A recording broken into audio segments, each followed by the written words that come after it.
Hello guys, this is Aditya Joshi. Welcome back to our channel. I am a psychology major MBBS student an academy educator और NEET 2024 के लिए मैं तुम लोगों को guide करता रहा हूँ राइट। काफ़ी सारे बच्चों ने काफ़ी सारे कमेंट्स किए थे मेरी वेरियस वीडियोस पे और बहुत सारे डाउट्स है बच्चों के पास, तो मैं टॉप 10 कॉमन प्रॉब्लम्स कंपाइल करके ले आया हूँ, तुम्हारे कमेंट्स का रिप्लाई कर रहा हूँ।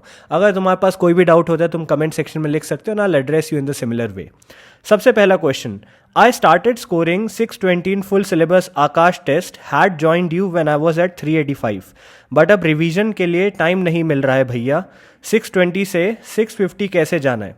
तो देखो, फर्स्ट ऑफ ऑल कॉन्ग्रेचुलेशंस, अगर इतना अच्छा स्कोर आ रहा है 620 is pretty good score as of now, क्योंकि अभी से अगर आप सेफ स्कोर पे आ गए तो जंप लगाना कंपैरेटिवली ईजियर हो जाएगा। अब 620 से 650 की जंप लगाने के लिए आपको क्या करना है, first of all make sure last 15 years के PYQ are done and dusted. Secondly NCERT के solve examples, intext question and summary हो जानी चाहिए, भले ये अभी मॉक टेस्ट में आया ना आए, आपके नीट में एग्जैक्टली सेम क्वेश्चन आने वाले विदाउट वैल्यू चेंज करे। इसके अलावा I would suggest to you कि जेई मेंस की स्पीड सॉल्विंग देखो। इस साल की जो जैन शिफ्ट वगैरह के पेपर्स हुए हैं, जेई मेंस के जो पेपर होते हैं, वहाँ से काफ़ी सारे क्वेश्चन नीट में आ जाते हैं राइट। सेम क्वेश्चंस आ जाते हैं, नहीं तो उन्हीं कॉन्सेप्ट्स बेस्ड क्वेश्चंस आ जाते हैं। तो आई वुड सजेस्ट एडू नीति जैसे काफ़ी सारे चैनल्स हैं जो स्पीड सॉल्विंग करा के इनके ईयर वाइज या सेट वाइज पेपर सॉल्व करा देते हैं। तो स्पीड सॉल्विंग देखो यूट्यूब में। फाइनली एक शीट बनाओ जिसमें आप अपने टॉप 10 वीकेस्ट टॉपिक्स या चैप्टर्स लिखो और उस लिस्ट में से फिर टॉप 3 चैप्टर्स या टॉप 5 चैप्टर्स शॉर्ट लिस्ट करो। फिर पहले टॉप 5 करना, फिर उस लिस्ट को ख़त्म करना। अब हम उन चीज़ों पे फोकस करेंगे जो पेरीफेरी में है, आप मेन इंपॉर्टेंट चीज़ें कर चुके हो। And since you were a part of my membership programme then you must be knowing कि यार, अगर नहीं भी थे या जैसे भी you would have been following me, तो तुम्हें पता होगा मैंने तुम्हें बोला था पहले हम वो चीज़ें करेंगे जो नीट में आती हैं।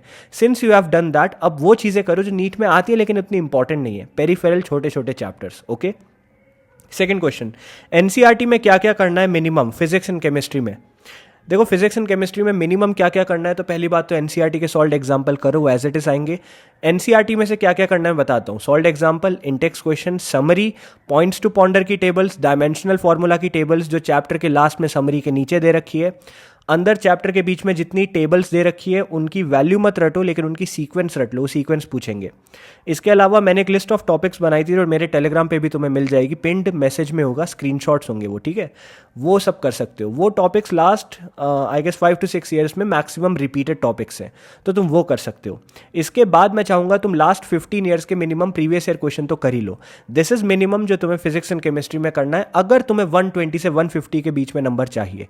If you want to score more than that तो तुम्हें मैक्सिमम इनपुट अपना डालना ही पड़ेगा, डेली मैक्सिमम क्वेश्चन प्रैक्टिस करनी पड़ेगी।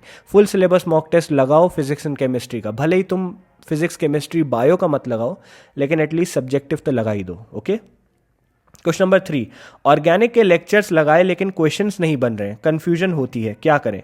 देखो, ऑर्गेनिक के लेक्चर तुम लगा चुके हो लेकिन क्वेश्चन नहीं बन पा रहे, इसका मतलब कंसेप्चुअली जो तुमने पढ़ा है वो कहीं ना कहीं प्रैक्टिकलिटी में कन्वर्ट नहीं हो पा रहा है राइट। तो अगर तुम्हें लगता है कि भैया मैंने पढ़ लिया है लेकिन मुझे याद नहीं हो पा रहा, रिटेन नहीं हो पा रहा, क्वेश्चन नहीं बन पा रहे, तो अगेन स्पीड सॉल्विंग देखो क्वेश्चंस की। सेकेंडली, ये चीज़ ना क्वेश्चन प्रैक्टिस से ही हट सकती है, दैट्स इट। मैं डे 1 से बोलता आया हूँ कि यार one shot video lectures are very good for revision and polishing, but they are not so good for direct base बनाने के लिए, understood. One shot video lecture को देख के अगर क्वेश्चन सॉल्व नहीं हो पा रहे हैं तो बहुत बड़ी प्रॉब्लम है। हमको क्या करना है, अब हमें क्वेश्चंस पे फोकस करना है। तो जितने ज़्यादा क्वेश्चन लगा सकते हो लगाओ, स्टार्टिंग में कन्फ्यूजन होगी लेकिन एक टाइप के 10 क्वेश्चन वेरिएशंस अगर तुम कर लोगे ना तो तुम्हें समझ आने लगेगा अच्छा ये पूछ क्या रहे हैं, वर्डिंग्स कैसे प्लेस करते हैं, तो ईजी होने लग जाएगा। सेकेंडली, मैं चाहूँगा कि अब लेक्चर तुम देख चुके हो, it is not working out for you at all, तो मैं चाहूँगा खुद से तुम शॉर्ट नोट्स वगैरह देखो, तुम्हें बहुत सारी साइड बुक्स मिल जाएगी, NCERT में तुम्हें रिएक्शंस वगैरह मिल जाएंगी। खुद से जो तुम कर सकते हो खुद से पढ़ाई करने का ट्राई करो। वन शॉट वीडियो लेक्चर अब रहने दो, ठीक है, क्वेश्चन प्रैक्टिस लगाओ। नेक्स्ट क्वेश्चन, मॉक्स में स्कोर इंप्रूव नहीं हो रहा है, 400 to 550 में ही फंसी हुई हूँ।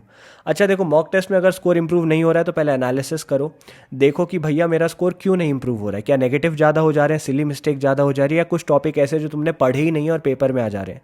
तो जो टॉपिक तुमने पढ़े ही नहीं और पेपर में आ जा रहे हैं पहले तो उनको ख़त्म करो, ताकि वहाँ से कोई क्वेश्चन आए तो अनअटेम्प्टेड ना चला जाए। सेकेंडली, नेगेटिव मार्किंग मिनिमम कर देनी है, कोई क्वेश्चन गलत नहीं करना है। क्वेश्चन गलत करने से मच मच मच बेटर होता है क्वेश्चन छोड़ दो। अंडरस्टूड। अब यहाँ पे एलिमिनेशन मेथड तुम यूज़ कर रहे होगे, तुम देख रहे होगे, गेस वर्क यूज़ कर रहे होगे, ये सब करना बंद कर दो। लास्टली मैं कहूँगा यार 400 to 450 में अगर तुम हो तो डेफिनेटली तुम इसे 620 630 तक खींच सकते हो। It will be a bit tough but you can do that. इसके लिए तुम्हें क्या करना है, मैंने जो लिस्ट ऑफ टॉपिक दी है ना, एक बार उसको गो थ्रू करो कि उनमें से सब कुछ तुमने कर लिया है। सेकेंडली मैं चाहूँगा कि यार जितनी ज़्यादा क्वेश्चन प्रैक्टिस लगा सकते हो लगाओ, प्रीवियस ईयर क्वेश्चन जितने ज़्यादा लगा सकते हो लगाओ। और एक चीज़ और देखना कि तुम्हारे बायो में कितने नंबर आए। अगर 400 to 450 नंबर आ रहे हैं तो इसका मतलब बायो में तुम लैक कर रहे हो कहीं ना कहीं। बायो में ट्राई टू स्कोर मिनिमम 330 340 से ज़्यादा मार्क्स एज ऑफ नाउ। जैसे जैसे आगे जाओगे स्कोर इंप्रूव होगा, बायो को 360 की तरफ पुश करते रहेंगे। अभी focus on bio as well. Bio में देखो प्लांट फिजियो में बहुत बच्चों को दिक्कत होती है, राइट। तो जो तुम्हारे वीकेस्ट चैप्टर से पहले बायो में उनको कंप्लीट करो। बायो में अच्छा स्कोर करना इज मच मच इंपॉर्टेंट, ठीक है। Next question, feeling stuck, don't know how to stay positive, कुछ समझ नहीं आ रहा है। आई अंडरस्टैंड दैट, काफ़ी बच्चों को ये होता है और इस समय पे ये बहुत कॉमन चीज़ है। फीलिंग स्टक होता है, ऐसा फील, बर्नआउट जैसा फील होता है, नहीं समझ आता क्या करना है। मैं तुम्हें ये कहूँगा कि देखो, हर रात सोने से पहले अगर तुम नाइट आउल हो तो भी रात को 9-10 बजे पूरी रात तुम्हें क्या पढ़ना है उसका प्लान बनाओ। तुम्हारे पास एक टू डू लिस्ट होनी चाहिए हर दिन के लिए कि अच्छा कल मुझे ये 5 चीज़ें कवर करनी है। एक बार टू डू लिस्ट बन जाए ना तो तुम ऐसे एमलेसली नहीं घूमोगे। टू डू लिस्ट बनने के बाद तुम्हारे पास एक ओवरव्यू होना चाहिए, एक विजन होना चाहिए कि ठीक है इस हफ्ते मुझे ये सारी कवर करनी है चीज़ें, उसके बेसिस में मैंने कल के दिन में क्या कवर करना है ये बना है, ठीक है। सेकेंड चीज़, तुम्हारे जो एक्शंस है वो टाइम बाउंड होने चाहिए। अगर तुम ये सोचोगे ना कि मुझे 5 चैप्टर एनसीईआरटी के कल करने हैं तो वो 5 चैप्टर करने में पूरा दिन निकल जाएगा। और अगर तुम सोचोगे 5 चैप्टर मुझे सुबह 7 बजे से 10 बजे तक ख़त्म करने हैं तो वो 7 बजे से 10 बजे तक ख़त्म हो भी जाएंगे, ठीक है। तो अगर तुम एक ही चीज़ को बहुत ज़्यादा टाइम दे दोगे, कोई टाइम कंस्ट्रेन नहीं लगाओगे, है ना, तो पूरा दिन तुम्हारा ऐसे ही निकल जाएगा, समझ ही नहीं आएगा दिन कहाँ चला गया।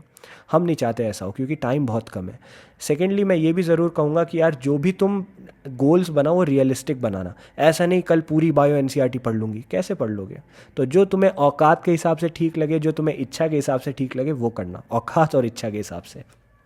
बाकी यार एक चीज़ याद रखो, जब तुम्हें समझ ना आए ना कि क्या करना है तो अपने आप से एकदम शांत हो जाओ, मेडिटेट करो एकदम शांत 5 मिनट के लिए और फिर अपने आप से पूछो कि इस समय ऐसी कौन सी चीज़ है जो मेरे से सॉल्व हो ही नहीं पा रही, जो मुझे आती नहीं है। पहले उन चीज़ों पे अटैक मारो। जो चीज़ आती है, जो चीज़ हो रही है उनको पॉलिश करना तो बात की बात है, पहले जो छूटी हुई है उन पे फोकस करो। सेकेंडली तुम देखो इस समय मैं ऐसा क्या कर सकती हूँ जो मेरे नंबर गिरा रहा है, उस चीज़ को रोकने के लिए। हमेशा कुछ ना कुछ टॉपिक होते हैं तुम्हारे नंबर गिरा रहे हैं, उनको ख़त्म करो। फिर तुम सोचो कि यार अगर मैं कल ये चीज़ करना चाह रही हूँ या करना चाह रहा हूँ तो सबसे इम्पॉर्टेंट एस्पेक्ट क्या है। मैंने 5 चीज़ें देखी जो मुझे कल करनी है, इन 5 में से सबसे ज़्यादा इंपॉर्टेंट क्या है जो मुझे करना ही करना है, वो सबसे पहले ख़त्म कर दो। रात के लिए छोड़ोगे थकान हो जाएगी, बर्नआउट होगा और छूट जाएगा। लास्टली मैं ये ज़रूर कहूँगा कि अभी you are feeling stuck, it is pretty normal, but this is the time that you have to push through. Okay, अभी अगर तुम पुश थ्रू कर लोगे ना तो सब कुछ होने लगेगा, अभी नहीं करोगे तो दिक्कत हो जाएगी। अभी तुम हार्ड वर्क करो, pain of hard work should always be there, pain of discipline should always be there. मैं नहीं चाहता नीट के बाद रिग्रेट हो। You have to prove everyone wrong. तुम्हें पता है लोगों ने तुम्हारे बारे में क्या पता बोला, तुम्हें पता है लोग do not believe in you, you have to prove everyone wrong, ठीक है। नेक्स्ट क्वेश्चन, क्वेश्चन प्रैक्टिस कहाँ से लगाऊं भैया। देखो क्वेश्चन प्रैक्टिस लगाने की कोई आइडियल बुक नहीं होती है, कोई आइडियल जगह नहीं होती है, क्योंकि मेजॉरिटी ऑफ क्वेश्चन बैंक्स ना सेम होते हैं। अब तुम आकाश, एलन, कोटा, फिजिक्स वाला, अनअकैडमी, बायजूस, नीट प्रेप कुछ भी कर लो, क्वेश्चन बैंक ऑलमोस्ट सेम रहेंगे। हो सकता है कहीं प्लस हो जाए, हो सकता है कि माइनस हो जाए। That is because last 30-35 years में जितने भी नीट का एग्जाम्स हुए हैं, नीट का सिलेबस ऑलमोस्ट कांस्टेंट रहा है या फिर अब कम ही हुआ है, राइट। अब जब सिलेबस कम हो गया है तो अमाउंट ऑफ क्वेश्चंस और वेरिएशन ऑफ क्वेश्चन जो बन सकते हैं वो सेम ही रहे हैं। इसका मतलब कोई नया क्वेश्चन बना पाना इज नेक्स्ट टू इम्पॉसिबल। भले ही लाखों करोड़ों क्वेश्चंस बने हुए हो लेकिन नया क्वेश्चन बनाना इज नेक्स्ट टू इम्पॉसिबल। उन्हीं में से मोस्ट इंपॉर्टेंट क्वेश्चन आते हैं। तो I would suggest to you कि मैंने अपने ऐप में तुम लोगों के लिए 30,000 से ज़्यादा क्वेश्चंस अपलोड कर रखे हैं free of cost, physics and chemistry के। वहाँ से जाके तुम सॉल्व करो। वहाँ तुम्हें एनसीईआरटी की हर एक लाइन का क्वेश्चन बना हुआ मिलेगा, पेज नंबर के साथ, एक्सप्लेनेशन के साथ। वो जाके सॉल्व करो क्योंकि तुम्हें पता है पेपर एनसीईआरटी से आने वाला है। तो एटलीस्ट मैं चाहूँगा ये तो तुम कर ही लो।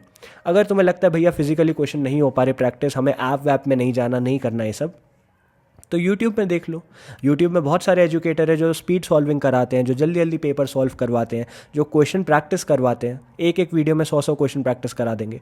2x में वो वीडियो देख लो, कहीं से भी करो, लेकिन क्वेश्चन प्रैक्टिस करनी बहुत बहुत ज़्यादा ज़रूरी है। अगर तुमने बुक खरीद रखी है, MTG वगैरह की बहुत किताबें आती हैं, जो किताब खरीद रखी है वहाँ से करो। कोई भी किताब बेस्ट नहीं होती, कोई भी किताब वर्स्ट नहीं होती। ऑलमोस्ट कंटेंट 90% सिमिलर होता है, बस प्रेजेंट अलग तरीके से किया होता है। तो जो ठीक लगे वो करो। ओके, फिजिक्स में क्या करना है? तो फिजिक्स में बहुत सारी वीडियोस मैंने बना दी है, लेकिन तुम्हें टॉप 3-4 पॉइंटर्स में दे देता हूँ। सबसे पहले NCERT पे अटैक मारो, क्योंकि NCERT से पेपर आएगा। अब पेपर कंसेप्चुअल बनता जा रहा है। अब पेपर को टफ करने के लिए वो NCERT से बाहर तो जा नहीं सकते, तो पेपर लेंदी कर रहे हैं। इसका मतलब assertion, reason, statement based question, true and false, ये सब बढ़ता चला जाएगा। मैच द फॉलोइंग जैसी चीज़ें आती जाएंगी। तो तुम्हें क्या करना है? NCERT में solved examples, Intex questions, summary of chapter, summary के नीचे दे रखी है डायमेंशनल फार्मूला की टेबल हर चैप्टर के एंड में। ये 4 चीज़ें करो। इन सब के बाद तुम समरी ढंग से पढ़ना, क्योंकि समरी से ही assertion, reason, statement based questions वगैरह आने वाले हैं। जो तुम्हारा सॉल्व्ड एग्जाम्पल, इंटेक्स क्वेश्चन है, वहाँ से एज इट इज़ क्वेश्चन आएंगे विदाउट वैल्यू चेंज करे। मैंने अपनी मेंटरशिप वाले बच्चों को इसी सीक्वेंस में ये सब कराया था। जो जो बच्चे ऐप में सूर्य प्लस में मेरे साथ जुड़े, उनके साथ भी लाइव जाके मैं उन्हें यही बताता हूँ। ठीक है। सेकंड चीज़ इसके बाद क्या करनी है, मैंने एक लिस्ट ऑफ टॉपिक तुम्हें दिए थे जो टेलीग्राम में तुम्हें मिल जाएंगे, पिंड मैसेज में आराम से मिल जाएगा। नहीं तो मेरी पुरानी वीडियोस देख लेना, वहाँ भी तुम्हें मिल जाएगा। उन लिस्ट ऑफ टॉपिक को तुम्हें कवर करना है। वो list of topic last 5 to 6 years में सबसे ज़्यादा रिपीट हो रखे हैं, तो मैक्सिमम चांस है कि इस साल भी वहीं से कोई ना कोई क्वेश्चन जरूर उठेगा। राइट। तो हमें सिस्टमैटिकली चलना है, स्ट्रेटेजिकली चलना है, तो पहले उसको कवर करना। ये सब कर लेने के बाद मैं चाहता हूँ लास्ट 15 to 20 ईयर्स के तो मिनिमम तुम क्वेश्चंस लगा ही लो, प्रीवियस ईयर क्वेश्चंस। ऐसा इसलिए क्योंकि भले ही वो क्वेश्चन एज इट इज़ ना आए, आता है, भले ही एज इट इज़ ना आए, तुम्हें एक आइडिया हो जाएगा कि किस लैंग्वेज में वो क्वेश्चन पूछते हैं, पेपर की लेंथ क्या रहती है, पेपर की डिफिकल्टी क्या रहती है। अंडरस्टूड? ये 3-4 चीज़ें करने के बाद अब तुम जाना एडिशनल क्वेश्चन प्रैक्टिस में। बाहर के क्वेश्चन प्रैक्टिस करो, MCQ प्रैक्टिस करो, असर्शन रीजन प्रैक्टिस करो, जो प्रैक्टिस करना है करो। अगेन मैं बोलूँगा, ऐप में 30,000 से ज़्यादा क्वेश्चंस तुम्हारे लिए अपलोड कर दिए गए हैं। हर चैप्टर के 1000 के आसपास, 1100 के आसपास क्वेश्चन अपलोडेड है यार, विच इज़ अ लॉट। तो तुम जाओ वहाँ पे फ्री में प्रैक्टिस करो। वहाँ NCERT की एक एक लाइन से क्वेश्चन तुम्हारे लिए बना रखे हैं। जब ये सब तुम कर लो और तुम अच्छा स्कोर करने लग जाओ फिजिक्स में, अच्छा मतलब 120-130 प्लस का, तो मैं चाहता हूँ तुम एडुनीति जैसे बहुत सारे चैनल्स हैं, मेरे को सबके नाम याद नहीं आ रहे, तुम कोई भी चैनल देखो जो JEE ओरिएंटेड हो और वो JEE मेंस की स्पीड सॉल्विंग करा रहा हो फिजिक्स की। स्पीड सॉल्विंग देखना ज़रूरी है, क्योंकि सबकॉन्शियसली तुम्हारे दिमाग में फीड होता रहता है, अच्छा इस क्वेश्चन को ऐसे मैन्यूवर करना है, इस फॉर्मूला को ऐसे अप्लाई करना है, इसको ऐसे करना है। तो इससे भी काफ़ी हेल्प तुम्हारी हो जाएगी। ठीक है। स्पीड सॉल्विंग देखो, JEE मेंस के सेम ईयर के सेशन के बहुत सारे क्वेश्चंस ना एज इट इज़ नीट में पूछे जाते हैं, हॉट्स कहलाते हैं वो, तो वो करना ज़रूरी है। ये अगेन उन बच्चों के लिए जो बाकी चीज़ें कर चुके हैं। डायरेक्ट JEE मेंस में मत कूदना। अंडरस्टूड? और ऑब्वियसली 15-20 से ज़्यादा ईयर्स के पेपर तुम लगा सकते हो, मैंने मिनिमम बताया था। अब 2 क्वेश्चन और बचे। एक क्वेश्चन है, भैया कितने घंटे सोना है मुझे, आई नीड 650 प्लस। तो देखो यार, स्लीप का कोई डायरेक्ट कोरिलेशन नहीं होता है मार्क्स से, let me tell you that in the long term of reasons. मतलब देखो, अगर तुम 4 घंटे सो रहे हो तो मेक श्योर तुम 20 घंटे काम कर रहे हो। 20 घंटे कोई काम नहीं करता है, तो I would suggest to you कि 4 घंटे सो के अपनी बॉडी, अपने माइंड को थकाने का कोई मतलब नहीं बनता है। You should at least take proper 6 to 7-8 hours की स्लीप लो अच्छी खासी, एंड रिमेनिंग घंटों को निचोड़ो। रिमेनिंग टाइम में अपना 100% इन्वेस्टमेंट दो। It is not worth it कि यार मैं स्लीप सैक्रिफाइस करूँ और फिर पढ़ाई भी ढंग से ना हो, है ना। There is a definite difference in being busy and staying productive. भाई प्रोडक्टिव होना और बिजी होने में अंतर है। मैं 12 घंटे टेबल पे बैठा हूँ, लेकिन पढ़ाई सिर्फ 4 से 6 घंटे हो रही है, तो बिजी रह रहा हूँ ना मैं बाकी टाइम, बॉडी को भी थका दिया, माइंड को भी थका दिया। इससे अच्छा 4 से 6 घंटे अच्छे से पढ़ाई करो, है ना। पोमोडोरो मेथड यूज़ करो। तो सोने के लिए मैं तो यही कहूँगा, 4 से 6 घंटे सोना आई डोंट प्रेफर। ठीक है, मैं खुद सोया था इतना कम, मैं मानता हूँ, लेकिन इट वॉज अ मिस्टेक। अपनी बॉडी, अपने माइंड को पूरा टाइम दो ठीक से प्रोसेस होने का, ठीक से रिक्यूबरेट होने का। आई वुड सजेस्ट कि तुम 6-7 घंटे सो आराम से, 8 घंटे भी सो सकते हो, एंड जिस टाइम तुम उठे हो उस टाइम 100% दो। ठीक है। बाकी 650 की जंप ऐसे ही नहीं लगती है भाई, 0 से 650 कोई नहीं जा सकता है। 0 से पहले 300-400 जाओ, फिर 500 जाओ, फिर 600 जाओ, फिर जंप लगाना। बड़ी बड़ी जंप नहीं लगानी, छोटे छोटे डूएबल माइलस्टोन्स लगाने। लास्ट क्वेश्चन, भैया आई am a class 12th student, 12th फिर भी आता है, 11th बिल्कुल ज़ीरो पे है, क्या करूं? अच्छा 12th अगर तुम्हें फिर भी आती है 11 ज़ीरो पे, तो ऑब्वियसली तुम्हें 11th पहले कवर करने हैं, जितनी ज़्यादा तुम कर सकते हो। 11th कवर करने के लिए एनसीईआरटी बेस्ड रखना। बायो मैं चाहता हूँ खुद से तुम एनसीईआरटी से पढ़ो, हर दिन 4 से 5 चैप्टर बायो के ज़रूर पढ़ो एनसीईआरटी से। उसके अलावा मेरी list of topic physics chemistry की बहुत बार बोली है, वहाँ से क्वेश्चन आएगा, उन टॉपिक्स को कवर करो। लास्ट 15 ईयर्स के पीवाईक्यू ज़रूर कवर करो। एक बार तुम्हारा सिलेबस 80-85% कवर होने लग जाना इंक्लूडिंग 12th, तो तुम फुल सिलेबस मॉक टेस्ट लगाने लग जाना। उससे तुम्हें पता चल जाएगा तुम्हारी स्टैंडिंग कहाँ है, ठीक है। 12th साथ साथ रिवाइज करते रहो। 12th में तुमने बोर्ड के लिए कैसे पढ़ा I am not sure, but अगर तुमने बायो की एनसीईआरटी से पढ़ी होगी तो तुम डायरेक्ट क्वेश्चंस लगाने स्टार्ट कर सकते हो 12th के लिए, तो क्वेश्चन प्रैक्टिस भी साथ साथ होती रहेगी। बाकी आई वुड सजेस्ट कि यार 11 जल्द से जल्द ख़त्म करो। फिजिक्स में मैंने तुम्हें बता दिया एनसीईआरटी में क्या करना है, 12th में बता दिया एनसीईआरटी में क्या करना है। एनसीईआरटी के अलावा तुम्हें प्रीवियस ईयर क्वेश्चन करने वो तुम्हें पता है, फ्री क्वेश्चन तुम्हें कहाँ से मिलेंगे तुम्हें पता है। मैं यही कहूँगा कि एटलीस्ट 10 दिन के अंदर जितनी ज़्यादा 11th कर सकते हो ख़त्म करो, ताकि फुल सिलेबस मॉक टेस्ट लगाने हम मिड अप्रैल से पहले पहले चालू कर सके। जितनी late full syllabus mock test लगाओगे ना उतना नुकसान होगा, उतना हमें टाइम कम मिलेगा जंप मारने का। देखो टफ है लेकिन असंभव नहीं है, ये बात याद रखना। It is tough but it is not impossible. Even if you start from today you can crack NEET, ठीक है। मैं उन लोगों में से नहीं हूँ जो सिर्फ नेगेटिविटी फैलाऊँ, मैं बोलूँ इम्पॉसिबल है, नहीं हो सकता है। Everything is impossible until it is done, ठीक है। बहुत सारे लोग हैं जो अगर तुम गिव अप कर दोगे तो वो नहीं करेंगे, वो अभी से चालू करेंगे और नीट क्रैक करेंगे। You need to be one of those guys, है ना। तुम्हें पता है कि तुम किस सिचुएशन में, तुम्हारी फैमिली किस कंडीशन में है, तो give your best. I hope this video was helpful. ये कॉमन क्वेश्चंस थे जो काफ़ी बच्चों ने कमेंट सेक्शन में मेरे पर्सनल सोशल मीडिया वगैरह में पूछे थे, तो मैंने इनको एक कंपाइलेशन की तरह तुम्हें प्रेजेंट कर दिया। अगर तुम्हारे पास कोई भी डाउट है, कुछ भी है, नीचे कमेंट सेक्शन में लिख सकते हो and I will try to get back to you as soon as possible. I hope this video helped. Thank you.